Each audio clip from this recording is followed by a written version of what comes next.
ADGP சொல்றாரு Davidson sir, இல்ல அவங்க 10,000 பேர் தான் சொன்னாங்க.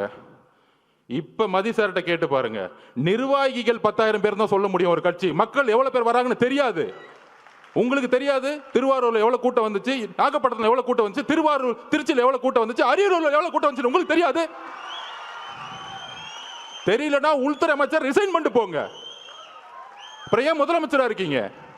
மக்களோட பாதுகாப்புக்கு உங்களுக்கு வந்து கொடுக்கறதுக்கு தைரியம் இல்லைன்னா ஏன் ரிசைன் பண்ணிட்டு போயிடுங்க. இப்பயே நாங்க 41 உறவுகளை இழந்திருக்கோம்.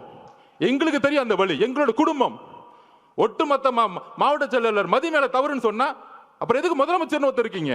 ஒரு இன்டெலிஜென்ஸ் எதிர்க்கு இருக்கு. ஆதவர்ஜன சாப்பிட்டாரா தூங்குறாரா பாக்குறதுக்கா, இல்ல தலைவர் வீட்டு விட்டு வெளியே வந்தாரா பாக்குறதுக்கா இன்டெலிஜென்ஸ் இருக்கு. ஒட்டுமொத்த காவல்துறையும் செயல் இழந்திருக்கு இன்னைக்கு.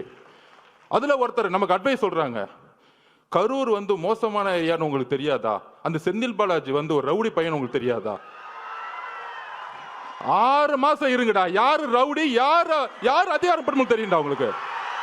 யாருக்கிட்ட 30 நாள் அண்ணன் அமைதியா இருக்கான்னு பார்த்துட்டு இருக்கீங்களா?